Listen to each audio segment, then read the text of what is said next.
ሰላም ጤና ይስጥልኝ የሐሴት ስፖርት አድማጮች የሰዓቱን አጫጭር ስፖርታዊ መረጃዎች እየቀርብ ያለው አብራችሁ ይቆዩ። የዓለም እግር ኳስ ደጋፊዎች ትኩረት አሁን ወደ ሳውዲ አረቢያ ሪያድ አቅንቷል። በክለቡ አልናስር ደስተኛ እንዳልሆነ የሚነገርለት ክርስቲያኖ ሮናልዶ አልሪያድ ላይ ከሚደረገው ጨዋታ ውጪ መደረጉ ትልቅ ድንጋጤ ፈጥሯል። ይህ ድንገተኛ ክስተት የሲአር7ና የአልናስር የ3 ዓመት የፍቅር ጉዞ ወደ ማብቂያው እየተቃረበ ይሆን የሚል ጥያቄ አስነስቷል። ለዚህም ዋነኛው ምክንያት ክለቡ በሳውዲ የህዝብ ኢንቨስትመንት ፈንድ የሚመራበት መንገድ አለመመቸቱ ነው። በተለይም የቀድሞ የቡድን አጋሩ ካሪም ቤንዜማ ከአሊታሃድ ጋር የነበረውን ውል አቋርጦ በአገሪቱ ሀያል ወደሆነው እና የሮናልዶ ዋና ተቀናቃይ ወደሆነው አልሂላል ማምራቱ ሮናልዶን ክፉኛ አስቆጥቷል። ተቀናቃኞቹ ሲጠናከሩ የእሱ ክለብ ግን በዝውውር ገበያው ዝምታን መምረጡ አልዋጥልህ ብሎታል።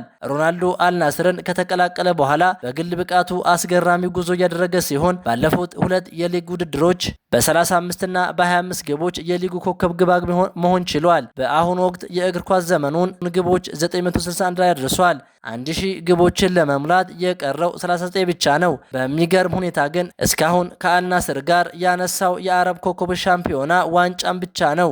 በ2 የሊግ ውድድሮች ሁለተኛ፣ ባለፈው ዓመት ደግሞ 3ኛ ሆኖ አጠናቋል።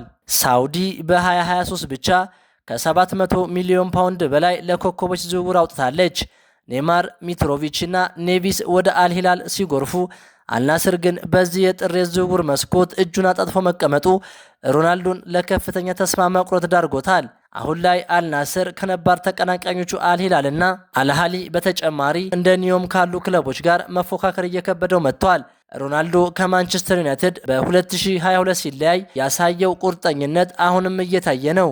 ሮናልዶ አንድ ጊዜ በክለቡ አወቃቀርና በአሰልጣኙ ላይ እምነት ካጣ መቆየት እንደማይችል በተደጋጋሚ አሳይቷል። የሳውዲ መንግስት በኢኮኖሚ ማሻሻያ ምክንያት በስፖርቱ ላይ ያለውን ገደብ የለሽ ወጪ እየቀነሰ ባለበት በዚህ ወቅት የሮናልዶ አመጽ ለሊጉ ትልቅ ፈተና ነው። ኮከቡ 1000 ግቦችን ለመሙላትና ዋንጫዎችን ለማንሳት ወደ ሌላ ክለብ ማምራቱ የማይቀር ይመስላል።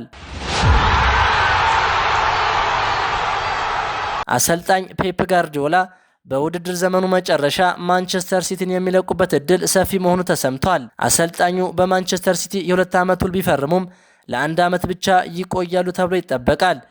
ፔፕ ጋርዲዮላ በእርግጥ ያላቸውን የ2 ዓመት ውል ሊጨርሱ የሚችሉበት እድል መኖሩ ተገልጿል። ነገር ግን ውሉ ለ2 ዓመት የተባለው አሰልጣኙ በዚህ ዓመት ከጫና ርቀው በነፃነት ዓመቱን እንዲያሳልፉ በማሰብ ሊሆን እንደሚችል ተነግሯል። ይሁን እንጂ ማንቸስተር ሲቲ ጋርዲዮላ ከለቀቁ በሚል ተተኪ አሰልጣኝ ማነጋገር በመጀመሩ ምክንያት እቅዱ እንዳልተሳካ ተገልጿል።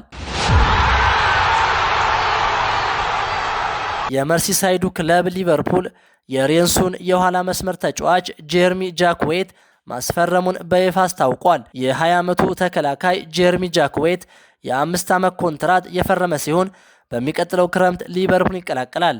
ሊቨርፑሎች ለዝውውሩ አጠቃላይ 60 ሚሊዮን ፓውንድ የሚደርስ የዝውውር ዋጋ የሚከፍሉ ይሆናል። ተጫዋቹ ከፊርማው በኋላ ለሊቨርፑል በመፈረሜ ኩራት ይሰማኛል ሲል ተደምጧል። ሊቨርፑል ከዓለም ምርጥ ክለቦች አንዱ መሆኑን ያነሳው ተጫዋቹ ይሄ ለኔ ክብር ነው፣ ለኔ በጣም አስፈላጊ ነው በማለት ተናግሯል። ሊቨርፑል ጄርሚ ጃክዌት በፕሪሚየር ሊጉ ደምቆ ለመውጣት የሚያስችል ሁሉንም አይነት አስፈላጊ ብቃት እንዳለው ያምናል።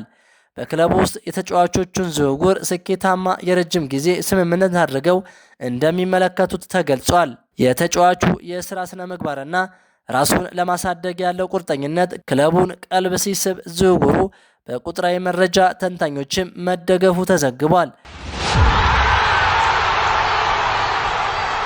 ክቡራን የሐሴት ስፖርት አድማጮች ለሰዓቱ ያስኳቸው አጫጭር ስፖርታዊ መረጃዎች ይህንን ይመስሉ ነበር። ሰላም።